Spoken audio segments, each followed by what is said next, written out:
What's up, guys? I wanted to go over some of the details for our fitness kickboxing program. We're going to talk about our stance, what it should look like when we're throwing punches, what numbers go with what punches. There's a lot of numbers being thrown around in the class, and I want to make sure everybody knows what punch goes with what number, right? We'll help you out with that in class too, but this gives you something at home to watch, so it gives you a little jump start when you come into class. And then we'll talk about some of the details on how to throw those punches, how to throw our kicks, how to throw our elbows, how to throw our knees, all that good stuff. And we'll keep this going too. So, right, this is going to be the first video in a series of videos providing some details on some striking techniques for the Strike Kickboxing class. All right, so first let's talk about our stance. This is the most important part of the video because every single punch combination that we throw should leave and come back to this exact same spot, right? So what does that look like? We want to have 1 foot forward and 1 foot back, right? I want my power leg in the back, right? So since I am right-handed, my right leg is back, my left hand and left leg is forward here. So this would be my lead leg, my lead hand. You'll hear me talk about some of those things in class.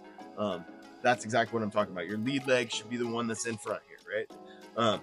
When we're in our stance, though, we want to be nice and balanced here. We never want to be off balance, and we never want to be squared up, right? We want to stay nice and balanced here with slightly more weight on our back foot than our front foot here, just like this, right? And I want my hands up like I'm almost looking through a pair of binoculars, with my left hand slightly forward, my right hand slightly back, protecting my face here, right? So it should look something like this when we're in our stance. Every punch combination that we throw, every kick we throw should leave and come back to this exact same stance. All right, so real quick, I want to go through the numbers for each punch here, right? It's probably been the most common asked question is, how do I remember all these numbers? Well, I'm going to give them to you right now, right? So everything's going to start and lead in that same balanced stance, right?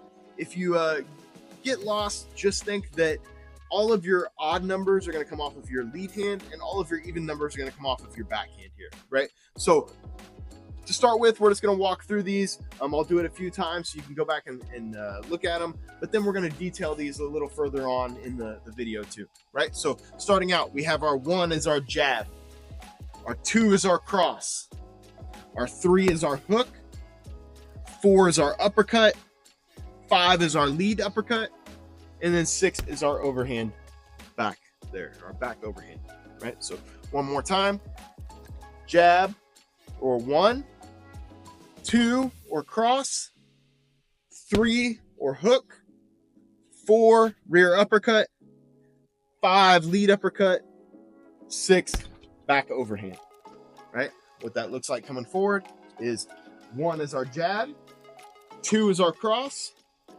3 is our hook, 4 is our uppercut from the rear hand, 5 is our uppercut from the lead hand, and then 6 is our overhand from the back hand, right? All of those lead and come back to that exact same stance that we started out talking about earlier. All right, so now let's talk about some of the details for our straight punches. Our straight punches is our 1 and our 2, otherwise known as our jab and our cross, right? So when we're in our stance, there's a few things I want us to think about. Number 1 is these punches should leave and come back to the exact same spot on our face, right? So if I'm holding my hands here, these punches leave in a straight line and come straight back.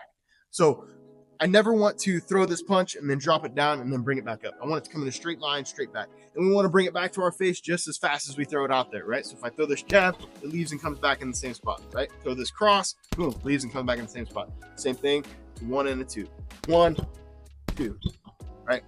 Next thing I want to think about is my hip rotation and my shoulder rotation here. When I do this, I don't want to throw with just my arms and stay like this, right? You're not going to generate any power that way. We really want to rotate into these punches, right? So I'm rotating my shoulders and I'm rotating my hips, right? So when I throw my jab here, I'm rotating my hips here and my shoulders are open this way. And then when I throw my 2, my shoulders are closed. I rotate my hips this way, right? On my 2, I want to think about like I'm squishing a bug with this back foot, right? So I'm in my nice balanced stance here, and I want to like dig this foot into the ground. I don't want to pull it off the ground. I want to dig it into the ground and twist into that.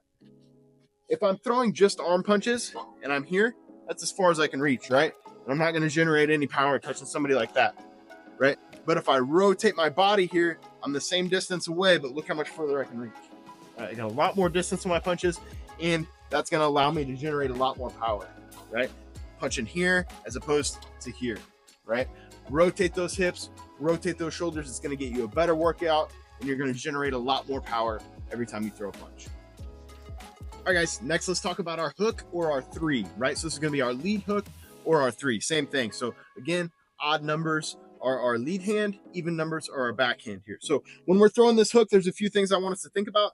The biggest one being our hip rotation, right? You'll hear me talk about this with almost every single punch, every kick we throw, is we want to rotate our hips with it and our shoulders with it, not just our arms when we're throwing this, right? So we're in our nice balanced stance. Our lead hook is going to come here. So we're bringing this one around. We're keeping our thumb up, and we're going to keep our elbow up here, right? So my opposite hand stays up, protecting my face, and I'm going to rotate my hips and my shoulders into this hook here, thumb up, right? I want to rotate this back to the exact same stance, right? So it looks like this. Right? Rotate my hips, and I'm pivoting on this front foot. So as we throw our hook, the things to think about: opposite hand up high, rotate my hips, keep my thumb up, and then rotate back to the same spot here.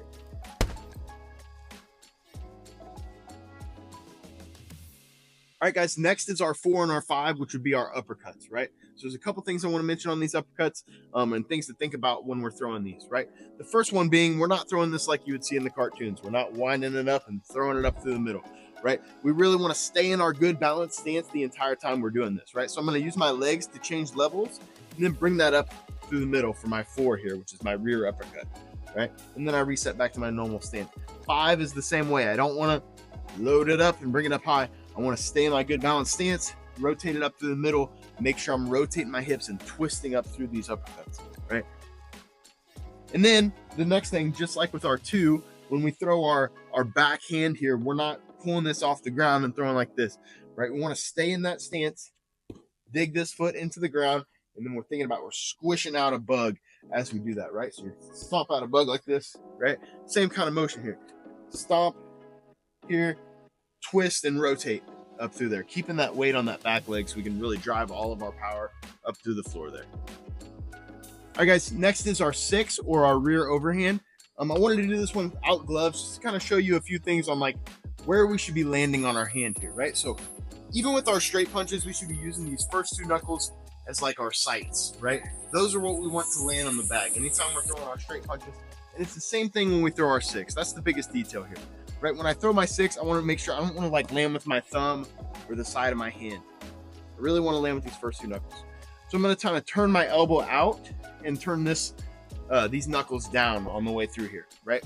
So this is one of the more powerful punches, right? But we still want to rotate our hips and everything just like we do with every other strike, right? We really want to twist into this and rotate our whole upper body here. So I'm going to throw my 6. I land with my first 2 knuckles, and I want to keep a strong shoulder behind this. I don't want to be loose like this, right? And hyperextend my elbow there. I want to keep strong shoulder behind this, land with those first 2 knuckles, just like we should be with every single punch. All right, guys, and then the last thing for this video, which this is all hand strikes. We're going to get to another video pretty soon that is going to involve the legs, which is my favorite things to throw, is the leg kicks, round kicks, push kicks, all that good stuff. We'll get to a video of that real soon. But we'll finish up with just the hands for today. And one of the last hand strikes we're going to throw is our elbows, right? And so one of the big things when we're throwing our elbows is we always want to keep our opposite hand up here, right? So when I'm throwing this elbow, I don't want to be throwing it like this, or I don't want to be throwing it like this, right?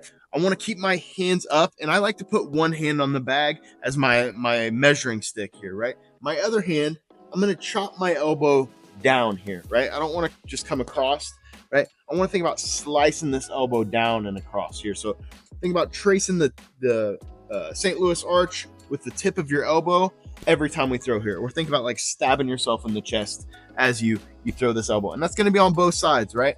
Both of them are cutting across. As we're throwing these, we want to rotate our hips with this as well, right? So as I twist my hips, I'm chopping this one and slicing this one down, making sure that I'm always keeping that opposite hand up high.